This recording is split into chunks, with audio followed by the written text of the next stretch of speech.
Welcome to a special edition of Chocobo Chasers. I'm G, and as always, I'm joined by the Chocobros, Eric and Dash. Today, we are joined by a very special guest, none other than Kirsty Gillmore.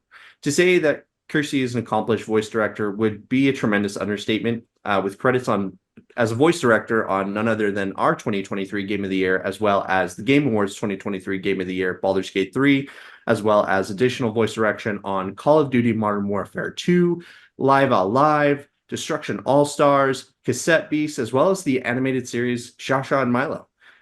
Kirsty, it's an absolute pleasure to have you on the show today. Thank you so much. Thank you so much for having me. Absolutely. So I think without further ado, we'll just go ahead and we'll dive right into these questions here. So hmm your pedigree when it comes to voice and performance directing obviously kind of speaks for itself when you look at some of the titles that you worked on. But I wanted to know, what do you find is kind of the biggest difference in working on a title like Call of Duty compared to, maybe something a little more narrative heavy like Baldur's Gate 3, or, then you have a party style game like Destruction All Stars. well, Destruction All Stars is actually a vehicular combat game. Uh, to give it its specific genre, and I Right. was the lead voice director on that. Oh, awesome. Um, the I'd say, well, I mean, when we're discussing like the different approach to them, it's really we're discussing the different genres of games that we work on.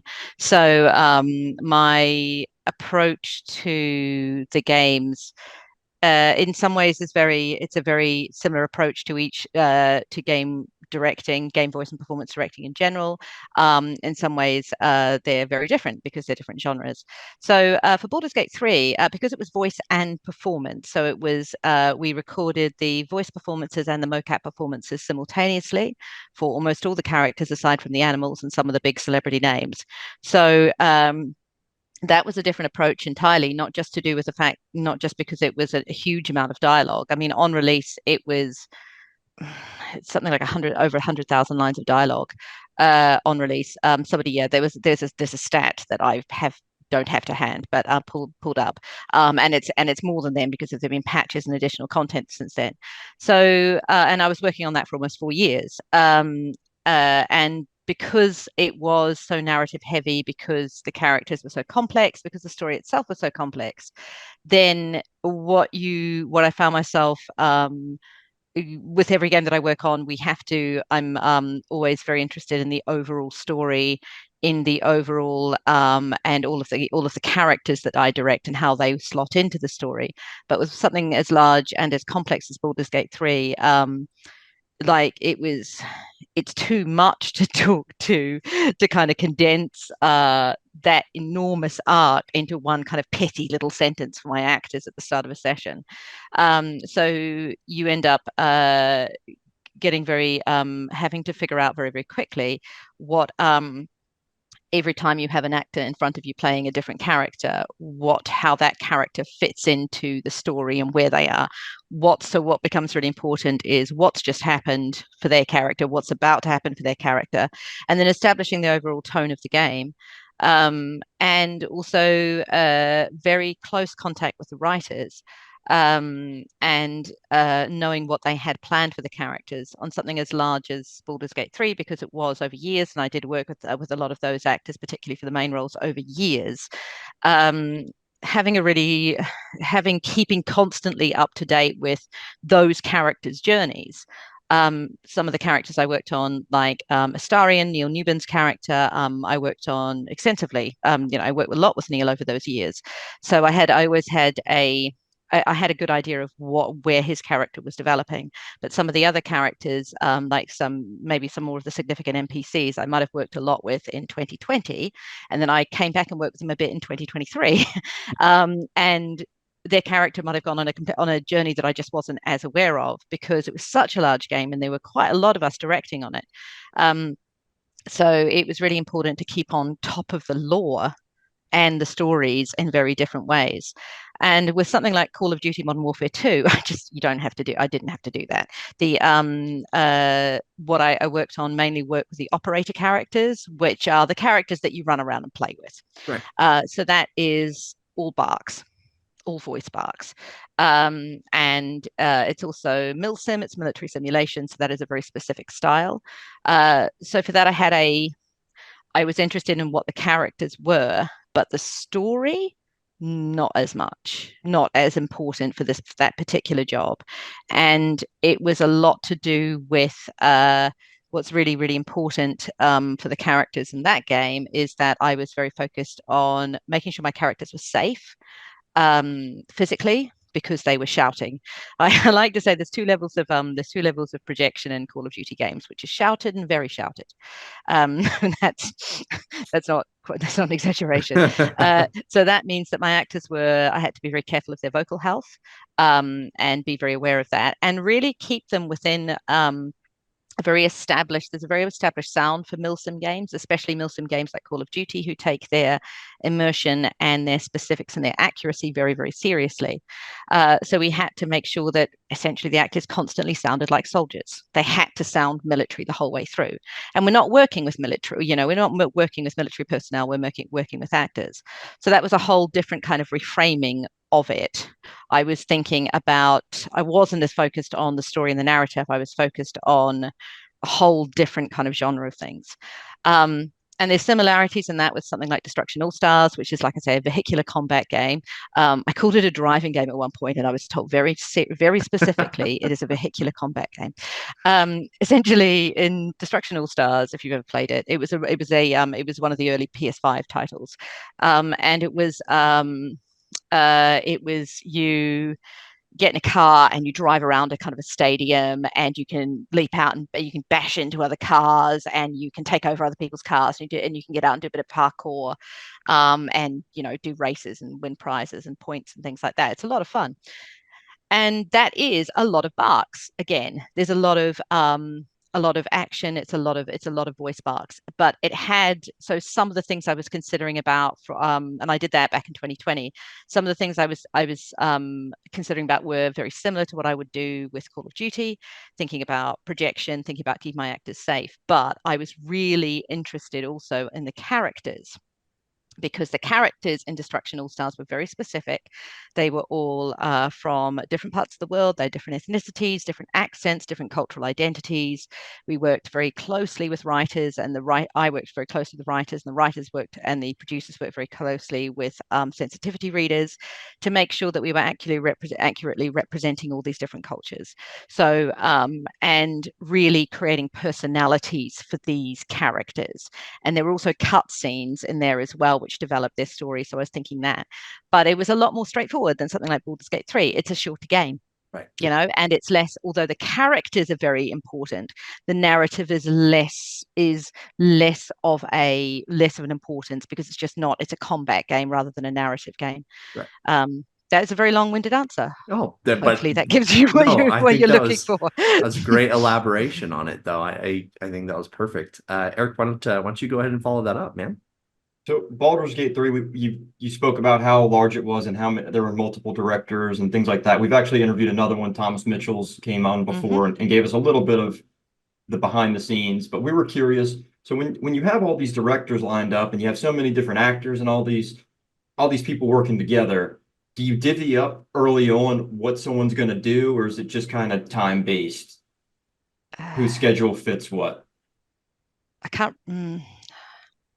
Obviously, there's a lot that you can and can't say about like the inner Yeah. workings of it all, but Yeah. Um, are you thinking about like whether directors So, were assigned to particular I guess actors, well, I guess characters? characters and yeah, because you said you work primarily with Neil Newbon and the I Astarians no, for I book. no that no, I didn't work primarily with Neil Newborn. Oh, I just worked a lot with Neil over oh, the four okay, years. Yeah, so okay. it's not a uh with every large game that goes over a number of years, you are likely to have a lot of different directors, a lot of different voice directors, performance directors working on it, and that's the same for any large game. It'll be the same. I didn't work on Cyberpunk, but it will have been the same. I haven't worked on the Assassin's Creeds, but I know it's a similar thing. Um, Essentially, the way that work gets allocated up is in any large game is driven not by the directing team it's driven by the writing.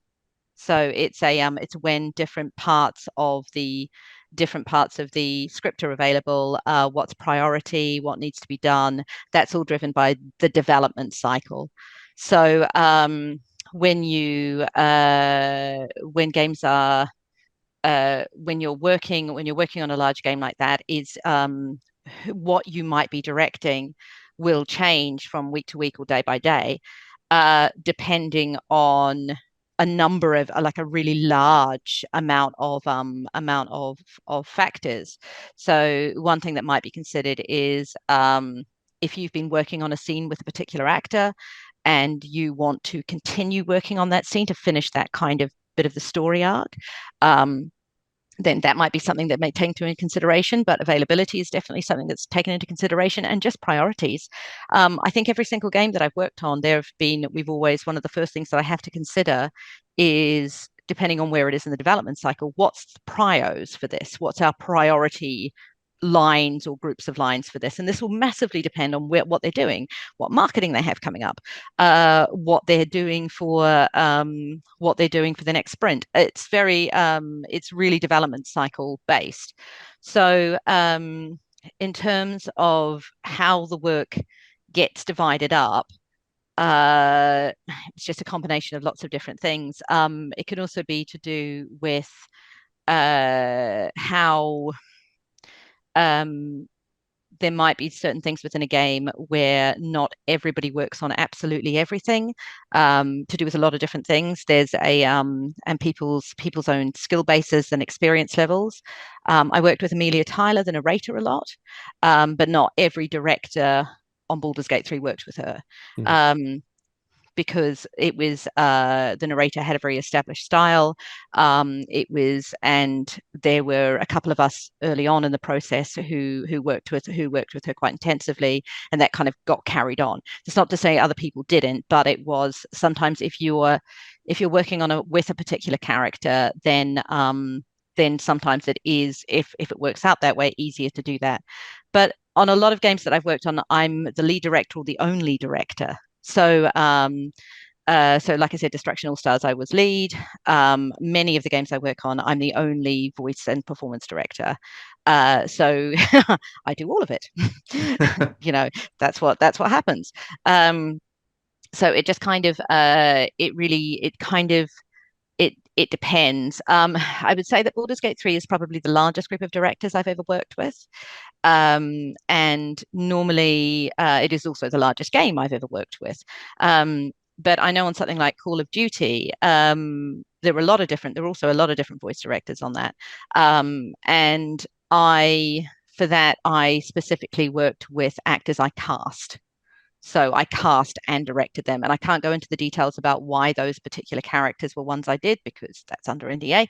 But sometimes that works out as well. You might be because I'm a voice and performance director and also a casting director.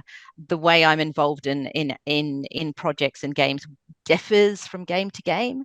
So sometimes I'm brought in, sometimes I'm the lead director, sometimes I'm a casting director, sometimes I'm a voice and performance director, sometimes I'm an additional director. It really. So when you said at the top, Garrett, that I was an additional voice director, that's not actually quite accurate. But that's you're okay. The person. Yeah. Some of them I am. Yeah. So I'm usually if I'm brought into a project from the start or early on, then I'm one of the directors. Sometimes there are projects where I would consider myself an additional voice director because I'm brought in, just to do a little bit. So there's definitely projects that I've worked on where I just directed a couple of characters, because they were additional characters at the end, and for whatever reason, the original director or the directors weren't available. But yeah, so something like Live Alive, I was one of 3 directors on that. I think 3, potentially 4. Yeah. But we all worked on that as at the same time. I don't know whether that sort of answers your question, but like a lot of things. That's exactly what I was looking for. Honestly. Okay, good. That's perfect. Yeah. Perfect. Josh, do you want to ask our next question here? So with the looming shadow of the AI coming into like the voice acting, voiceover industry, there's a lot of concern from everybody involved in there that, what's going to what's my situation going to be because of this? So what are your thoughts on AI as it pertains to the voice acting and the voiceover industry at large? Coming out with the small questions early on. Good work. Right. Well, the thing is, so AI is already being used in games, like for voicing. It actually has been used in games for a lot longer than people realize. It's just come into the public consciousness, kind of burst into the public consciousness quite relatively recently. But it's been used for quite a while in various forms. So there is no putting the brakes on. There's no saying it's not going to happen. My feeling is that at the moment, because I get asked this by actors a lot, and I would say the best thing that you can do as an actor is to educate yourself. In the UK, Equity, the entertainment union, has a whole bit about AI, and in terms of things like what AI riders to make sure are included in your contracts, how you can protect yourself, take down, legal notifications and things like that. In the US, NAVA, NAVA, which I think it's the National Association of Voice Actors, but they've got a really big, they've got a whole thing about AI, and they are really, really pushing the US legal system to try and put in place legislation around it. So I think at the best, obviously, like a lot of anybody who works in dialogue, anybody who works in voice, there is a constant fear that how it's going to affect our jobs, because obviously a lot of my job is directing actors. And although AI replacing mocap it's getting more advanced, but mocap is probably slightly more safe than, if anything is safe at all, than voicing. But so it is, but there's still a real sense of it. There's still a real fear factor. I've definitely got a fear factor there. So but I did go and see a talk at Game Sound Con, which I gave a talk on last year about extreme voicing in games, so screaming and shouting in games. And myself and a really great vocal coach and voice director, Darcy Smith, gave a talk about it. And at Game Sound Con, I saw a talk on AI. And there was a lawyer there, and apologies, I very much doubt he'd ever be listening to this, but I can't remember his name. And basically, he said he dealt with AI as a lawyer, not just for actors, but also artists, also writers. He dealt with AI copyrights in general. And he said in the entertainment round, and he said something which I thought was really interesting, which is that we've seen innovations like this before. AI is just the most recent one. And people will always want to deal with people. So every time we've seen innovations like that, so even something like the Industrial Revolution, where machines took manual workers' jobs, going back that far, and all of the iterations since then, where automated processes took away manual hand processes from people. Society has adapted in some kind of a way, but people will still always want to deal with people. And I think we're seeing pushback, not just from the people who make creations, but from people who consume creations, going, well, I don't want to deal with AI. I want something that's devalued in my eyes. I want to deal with something made by a person. And I think that still holds true for voice work as well. I think AI will definitely have an impact, and is already having an impact. But I'm going to use an analogy with self-service supermarkets. Do you have self-service supermarkets in the US? We most definitely do. Great. Okay, good. I'm not sure. I don't think I haven't been in a supermarket in the US for. Well, actually, no, I was there in last year. I can't remember. Anyway, so self-service supermarkets. So when self-service supermarkets came along, there was a big outcry. You're probably all too young to remember, but but there was a big outcry about how it was replacing real people. It was taking people's jobs. And yeah, there are some stores where it is just self-service. Yeah, there's some where it's just self-service. But is it just self-service with no other human being there? No. There's always someone to monitor. There's like one person for 10 registers Yeah, and then yeah. like But there is a person. It's not just run by robots or computers. Right. And in a lot of supermarkets in the UK, you have a hybrid system where there are some self-service checkouts and some, regular belt, checkouts. Right. So yeah, computers and automation did take away some jobs, but it didn't replace everything. Right. People wanted it to. There was definitely a push for it, but there was a big backlash and outcry, and a lot of places got reconverted. They put in the self-service one. It didn't work out. They reconverted some, had to reconvert some of them back because there will still be people who want to deal with people. And yeah, there is a convenience factor in using a self-service when they work. And to be fair, they work better than they did when they were first put in. But there will always be there will always be people who you might want to deal with a person that day. And in the same way, that will be art. There are always going to be corporations out there, always going to be companies who would prefer the easy and cheaper route of AI because they are less concerned about the quality. There's a game, I can't remember, I want to say it was like 11 Labs or something. There was a game with two creators, I think they were European, talking about, it got pushed around on Twitter, X, whatever. Yeah. And they had voiced their game, can't remember what the game was. I think it was a shooter with AI voices. And the reason that they wanted to do it was because they wanted to be able to make changes very, very quickly to their dialogue, and they didn't want the additional cost and time of having to rehire voice actors. They had basically, from what I could tell, they had specifically set up their narrative pipeline with AI dialogue in mind, so that AI just became the voiceover became the least challenge point, tension point for their narrative pipeline. They could just plug it into the machine and have it spit out. And yeah, you could. So I had to listen to it. Excuse me. I had to listen to it, and yeah, it sounds like it's pretty good AI, but there's something off about it. It doesn't sound completely natural. It sounds like it's a bit stilted. So you go, either that's been quite poorly directed, or that's AI. And it was AI. And yeah, there's no real, the bit I heard were two commentator voices. And commentator voices, that kind of style can be quite flat anyway. There's not a lot of emotion in it. You're going, well, Bob, you see, blah, blah, blah, blah, blah. Well, yeah, I think that pass was great, blah, blah, blah, blah, blah. It doesn't have to, the fact, if it does sound a bit disjointed, it's not really the end of the world. So, and the company didn't care, really. They didn't care. It didn't sound completely natural. What they cared is that they got voicing in their game that they could then change to match whatever they wanted super quickly as just typing in a new phrase. That's all that they were really concerned about. And they were very upfront about it. They were like, it sounds good enough for us. And I think that's the point. There are always going to be people out there who AI voicing is going to be good enough, Definitely. But I'd also say, as someone who's worked on a lot of titles, there are games I've worked on where I just don't think they needed voiceover. Like, it did not add anything to it.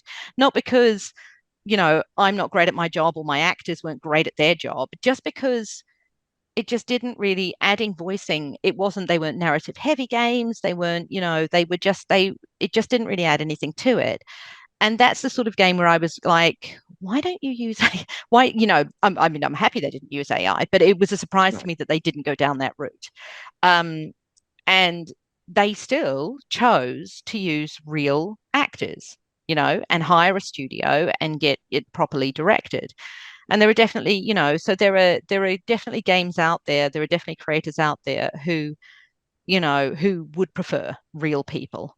And anything that's and I think the success of Baldur's Gate 3 has really shown how much people relate to characters and really good story and really good performances when you invest in them, as much as Larian and their outsourcers like Pitstop Productions, who I worked for to record, who did the dialogue for Baldur's Gate 3.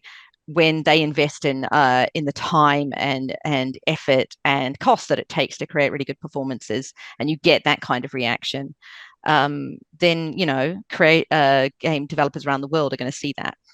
Absolutely. Yeah.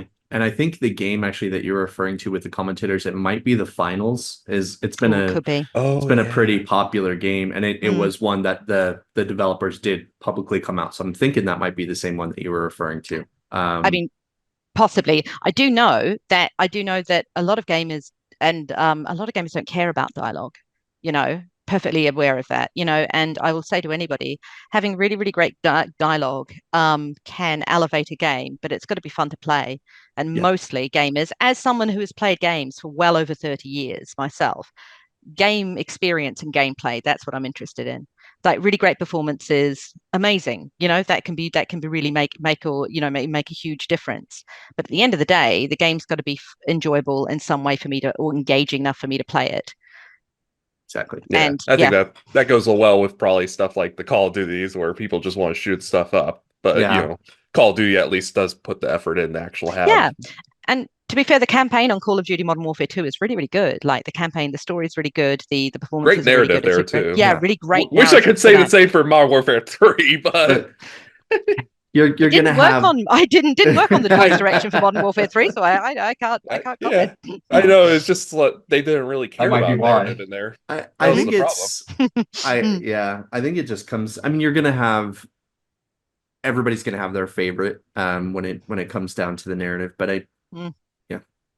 So I can also imagine that working on a project like Baldur's Gate 3 is something that you look back on with a lot of fondness. But also in parallel, it can probably also present a lot of difficulties just because there is so much to tie together, whether it be, voice, whether it be mocap. So for you specifically as the voice director, what do you think is kind of one of the biggest challenges that you faced while working, as it relates to voice and performance directing for this title? Right. Well, I did both voice and performance directing Mhm. on it. So there were times when I was directing both voice and the performance simultaneously. Um, I think one of the biggest challenges, I mean, on any game of that size, would just be just the vast amount of characters and the hugeness of the world that you're dealing with. And again, I'm sure like any big open world RPGs, any big open world action adventures will have the same thing. Um, Making sure that I think one of the things as a director I had to because bearing in mind that a lot of what we recorded was over lockdowns. I directed a good amount of it remotely in 2020 and 2021, where the actors could be in the studio, but all the directors were remote.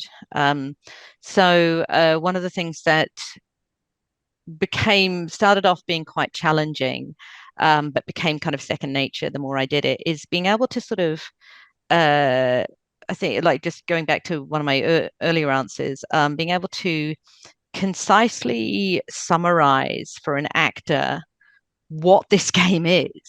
Because every time you see an actor for the first time, and we did a lot of that in Baldur's Gate 3, there were a lot of where actors we're asking them to come in and do half a dozen characters, and they'll just do one session and then leave. So you've got to, or maybe they'll do a couple of sessions over a certain amount of time.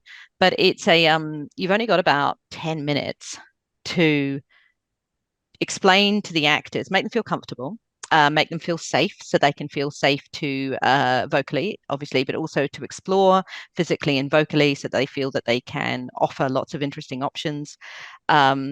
And you've in that time you've got to also explain what the game is, and with something as enormous as Baldur's Gate 3, and bearing in mind there's lots of periods where we didn't know what the end was, because we were recording it as they were developing it. So story arcs and stories were changing all the time, as they do in a big game. And there was still, the overall arching idea of it was still there. We knew we were still going to get to Baldur's Gate eventually, but the intricacies of the plot were, a lot of them came about as we learned more about the characters. So being able to keep all of that information, constantly kind of mentally updating it and using it from prompts, and then being able to take the relevant bits and give it to an actor so they have enough information, but it's the relevant information. They don't feel overwhelmed, so that they have an idea of who their character is and what their character's purpose is, what they're doing, and also what the overall worldview is, what the tone of the world is. Now that's challenging enough in any large game, but on top of that, you've got D&D. So we also had to make sure that we kept it within a D&D world. So we were talking about, on top of that, we were talking about, like, if you're a particular race, how does that affect your worldview? If you're a goblin, what does that affect? If you're a tiefling, what does that affect? If you're a dragonborn, how does that affect it? And then you've got the classes, what makes it, if you're a barbarian, if you're a paladin, if you're a wizard, blah blah blah. So there's a lot of information to a lot of lore, so much lore, and a lot of it was really existing as well.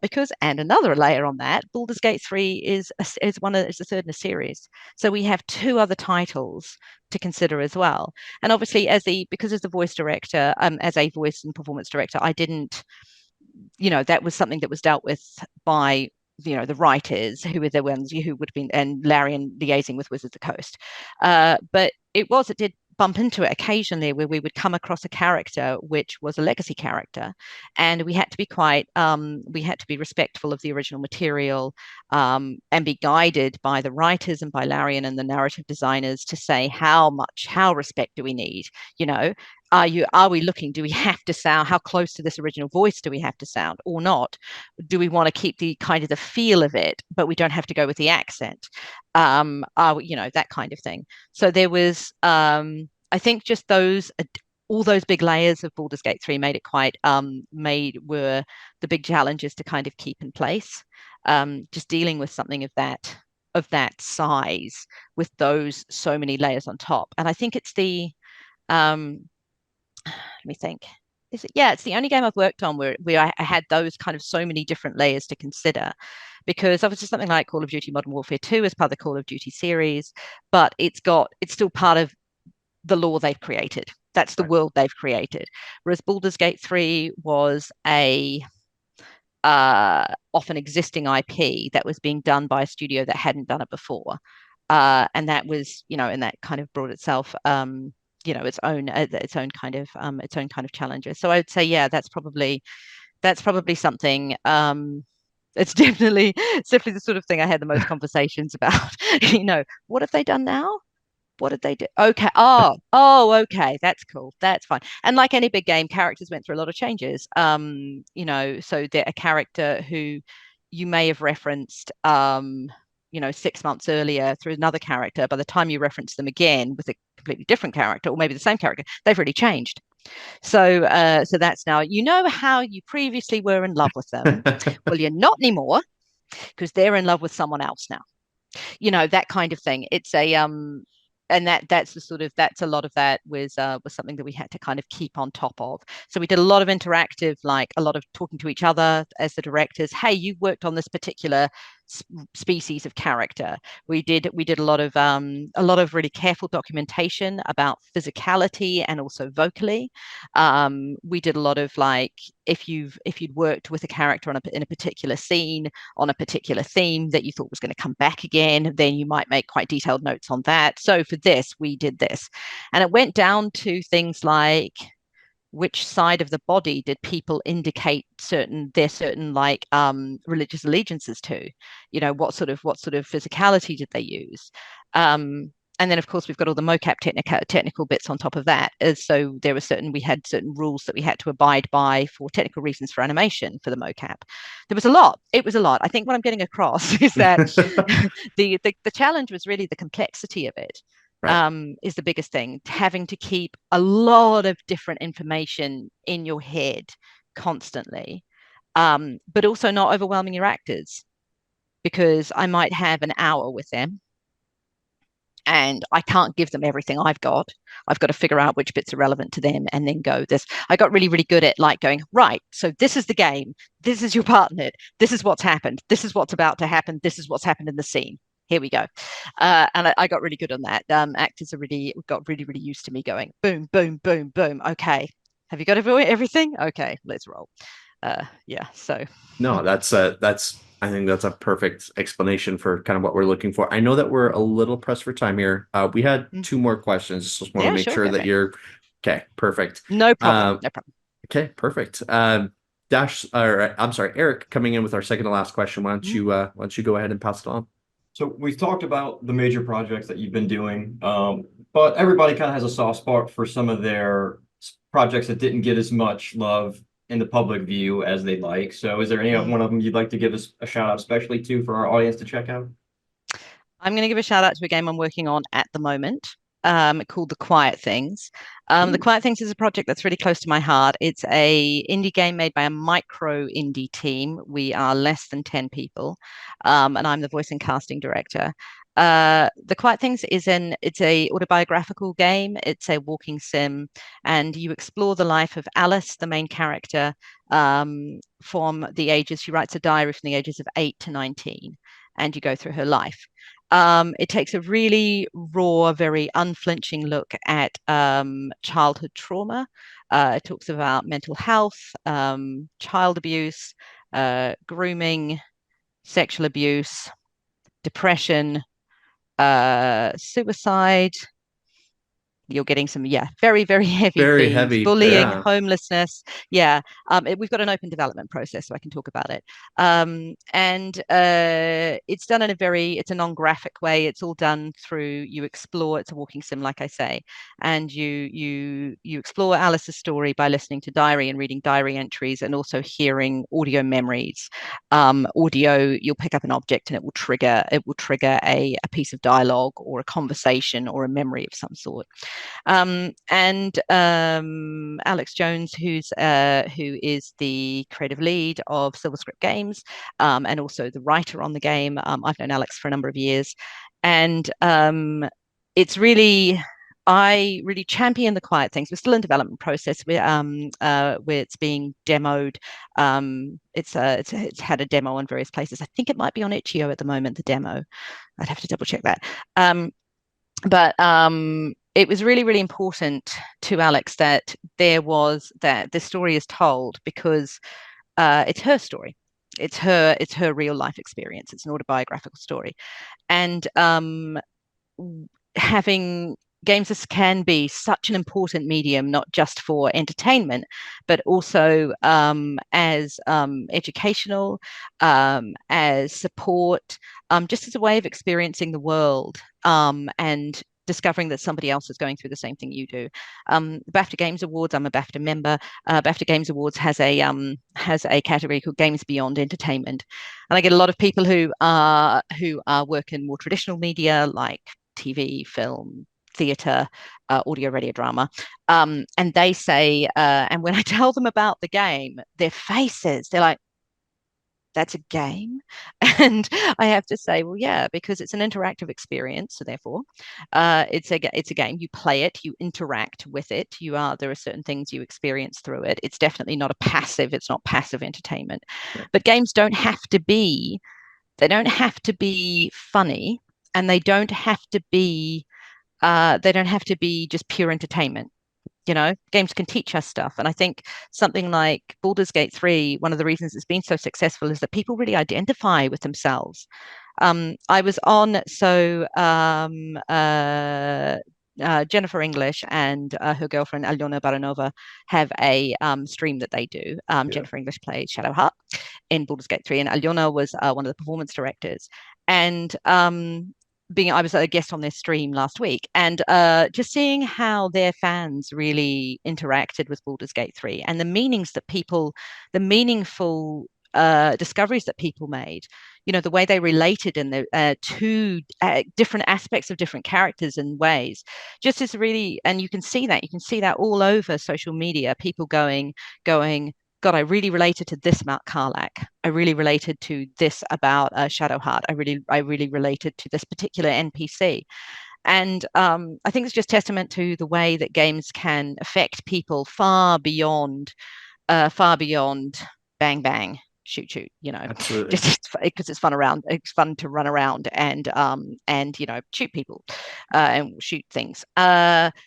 I think that so I'm a real champion for games like The Quiet Things, and indie games in particular are a really great medium to tell these kind of stories, because they are not subject to a lot of the big financial concerns that and the kind of the pressure that AAA games they can have. They can be a lot more flexible because they're made by a lot of flexible smaller teams. So The Quiet Things, I'm actually giving a talk on it at GDC, Game Developers Conference in San Francisco in March, about amazing. yeah, thank you. How we dealt with how we protected our team when we were dealing with really challenging themes, the themes I just listed, and how we deal with protecting and safeguarding our own teams when we're working on very traumatic themes. Our teams who created it, but also our actors, and how we dealt with that in the dialogue process. We used various mental health professionals to help us with that. So it was it's something. It's a really important game and an important conversation to have.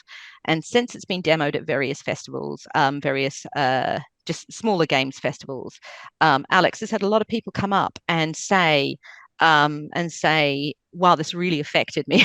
She's now learned that the team have now learned to take tissues when they set the game up for people to play. They make sure there are tissues there, because people get very affected by it. It's a really, and our voice performances in it are amazing. If I do say so myself, but our actors are brilliant. They were really on board. We were really, it was a real pleasure to work with them and to continue to work with them. But I think it's there's generations of people coming up for whom games are not just entertainment. They are a way of seeing and experiencing the world.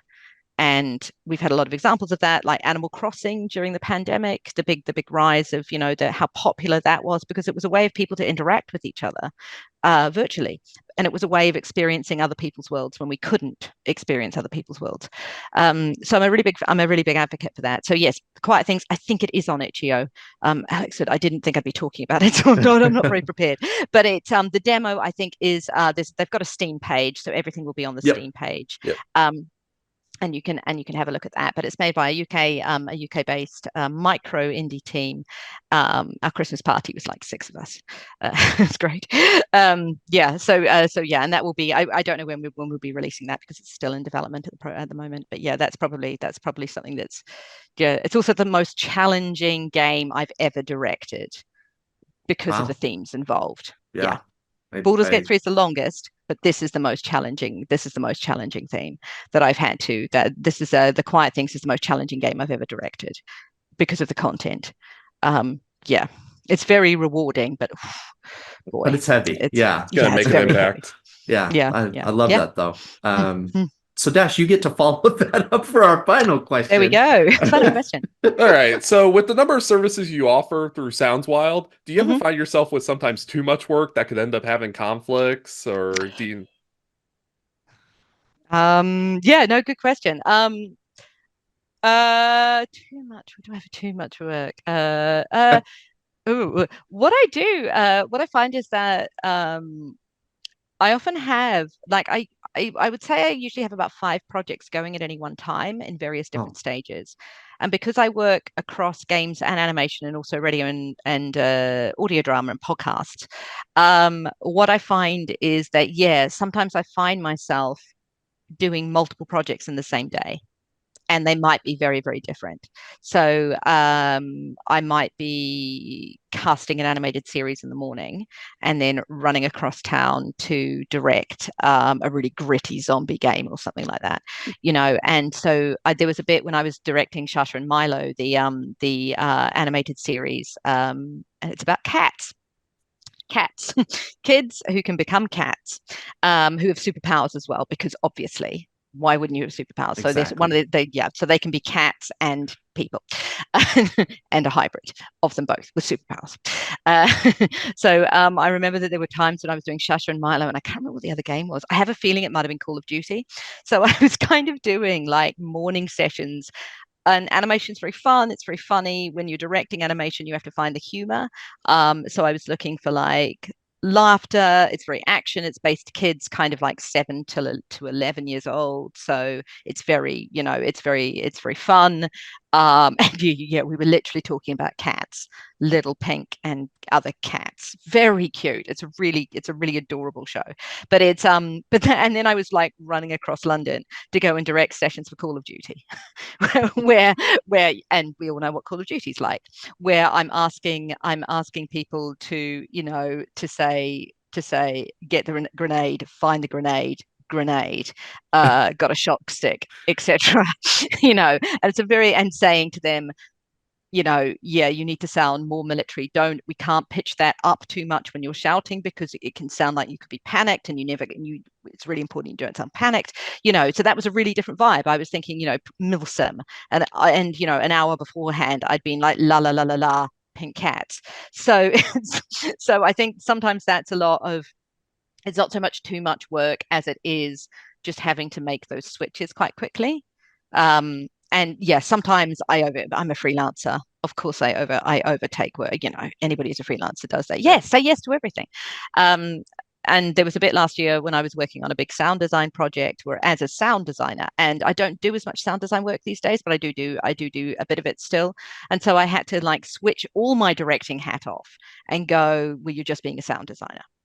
So have no input in the acting or directing process and just be a sound designer. And that can be quite challenging, but it is also quite good. I'm just really fortunate fortunate in the sense that I've built my own career. I'm fortunate in the sense that I've had the opportunities to be able to build my career and invest in a lot of different skills and have a lot of experience doing a lot of different things, which means I can offer a lot of things. And what I find is that I can. So if somebody comes to me and says, we need a voice and casting director, I say, well, do you want me to handle all the dialogue production? Because I can do that end-to-end dialogue production. Is that something you want? If somebody says, can you do the sound design for this, I can go, well, I can also offer directing services or casting services, or whatever you like. And that's quite good. So yeah, there are definitely times when I found that I'm just like, oh, I have 3 hours to sleep. Amazing. Great. Who needs to eat? What a luxury. But then of course, like, the games industry is going through a really weird time at the moment, so yeah, so I think it's things are kind of, I've definitely found myself, like a lot of freelancers, I've found myself with a lot less work at times, over the past even the past sort of 4 or 5 months, where there is a lot less work. And then I'm lucky again that I also teach and do workshops as part of my own income streams as well. So yeah, sometimes balancing all of those is difficult, but then you never know what life is going to throw at you. Although I've been a freelancer now for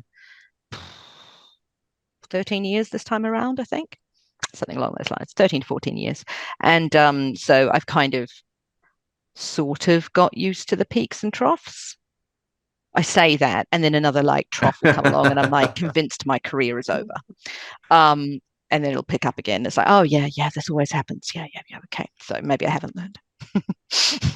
Oh, that's amazing. And 13 to 14 years doing this is incredible work. So I'd say congratulations, because I obviously we've talked to a lot of people I know who are working to, just like you said, there's a lot of kind of volatility, I think, right now within the games industry, and so it's been a little tougher for some people, but would love to see that you're continuing to work on, and some of these just major titles, as well as some, while might not have the public eye as much. I'm very, very excited to see The Quiet Things, and obviously you're reuniting with Dave Jones as well on that project, which is very cool. In a very, very different role. Yes. I was the one who actually asked Dave to audition for Baldurs Gate 3. I've known Dave for years. Awesome. So yeah. So when the role of Halson came along, I looked at that and went, I know who can do this. He wasn't the only person, obviously, but I was like, I really wanted Dave to audition for it. And at the time, he was with an agent that wouldn't have got him any games work. They just weren't that sort of agent. They were mainly commercials. So I knew that it likely he wouldn't have gotten anybody's radar. So I asked him, so I emailed him and said, can you audition for this for me?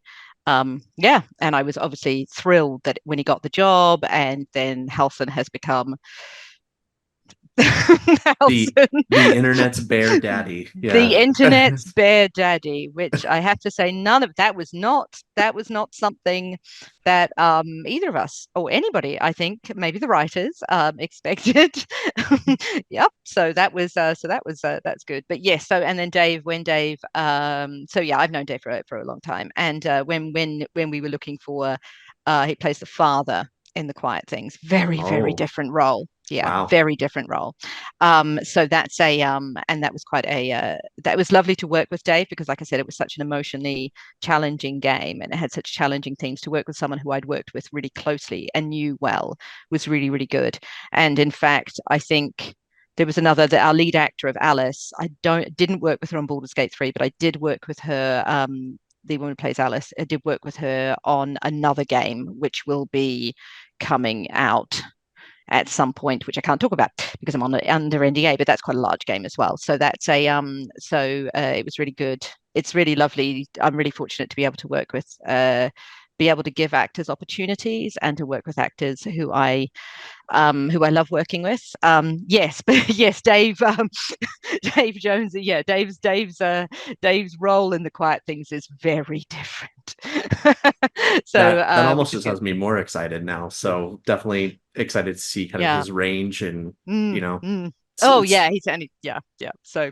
Yeah, I love how he's like embraced the fan base of Baldur's Gate 3 too. He's so active on Twitter with the fans, and everybody is actually. It's a really great community that they've built from that. I think because they weren't all, with the exception of Neil, who was pretty well known already as a voice actor, and obviously as a performance actor, as a mocap actor, because he'd done Detroit Become Human and obviously Resi. Yep. So it's kind of he, aside from him, everybody else was really quite new to it. Not new to acting, but new to being in such a big game. And we didn't know how big the game was going to be. Nobody knew how big the game was going to be. Well, possibly Larian did, but I know that it was like the fact that it has all, people have embraced it, I think has been really, really great. And it's the first time I've seen that. Definitely people have done it before, but it's really but actors, it's been a little bit niche, like voice actors in video games definitely have dedicated fan base, but Baldur's Gate 3 feels like it's really opened up. It's not just gamers who are interested in these people and who are following them. It's people, it's branched out. And I've had so many people come up to me and say, I don't really like RPGs, but I've played Baldur's Gate 3 and I love it. Yeah. Loads of, and I've had actual devs. Oh, I love this so much. Other devs from big companies come up to me and go, I just want to say, I really love the performances in Baldur's Gate 3. I'm really loving it. I've spent 200 hours playing it. I think it's amazing. And these are from big companies, and that's really lovely. It's the first time I've ever had that as a developer myself, as someone who's working in games, works in the games industry. Normally you have a conversation where it's like, oh, what have you worked on recently? And if I'm like Call of Duty Modern Warfare 2, everybody knows Call of Duty. They're like, oh yeah, cool. And off we go. Or if it's a little indie title, you go, I've worked on this. And they'll like, oh, I haven't heard of that. What's that about? And so you tell them a bit about it. They're like, oh, cool. Because we all interested in what other people's games we're working on. We want to support each other. But Baldur's Gate 3 is the first title I've ever worked on where people are like, oh my God, I loved that game. I love that game. And then they'll go on about their favorite bits of the game. And I don't think I've ever had that before. Nobody tells me about their favorite bits of Call of Duty. People will say they liked the Modern Warfare 2 campaign, and that's cool, and they loved, and they thought it was really great and all that, and Alejandro graphics, amazing. Yeah. Oh, amazing! Yeah, exactly, amazing. So, and that's all cool. But Baldur's Gate 3 is the first time where people will actually kind of rhapsodize at me and gush at me about how much they loved the game. Other developers, other people who make games, and that's fairly unusual in my book. just to have just kind of the love. So I love seeing the cast engaging with people. I love the love that not just the leads are getting, but all the NPCs are getting, all these amazing actors, particularly because most of them are based in the UK and they're like theatre actors and screen actors. I mean, you know, like someone like Tim Downey's relatively well known in the UK for Scream, but this was his first game. And you know, and that's amazing. You know, Sam Bayard, who's a friend of mine as well, who I've also known for years, you know, they do amazing work and they've done amazing work. And this is the sort of Karlach was the role they were really born to play, I feel. I can't imagine it, you know, that and the sessions I had with them were just fabulous. And the fact that, you know, that they've now got this fan base who knows how amazing they are is really amazing. Yeah. Really is. Well, Kirsty, I want to say I speak for all of us when I say this has been an absolute pleasure. We've loved being able to talk games and your experience. So thank you. This has been truly enlightening. You're very welcome. Thank I you feel like so I've much. talked a lot. So we love it. And this is what our fans love to hear as well. This helps us out so much because when we don't have to like fish answers out of people, there are times where it's very just like, you know, how was this? And well, it was good. Okay. Yeah. I've been on panels like that before. Yeah, how was that? It's like, yeah, it was good experience. Okay, like cool. So we'll move on, and we've got a T-shirt here. Let's talk about the T-shirt. So you're very welcome. Thank you so much for inviting me. It's been a real pleasure. And good luck with everything. I hope that your channel just continues to grow. Hey, thank you so much. We're really us excited too. Thank you. Yeah, we're excited to see what you continue to work on, and we'll be sure to link your socials so everybody can also, you know, stay up to date on what you're working on. And I think that's a perfect place to be able to go ahead and close it out. So without further, thanks everybody for listening. We will catch you all next time. Have a good one. Thank you.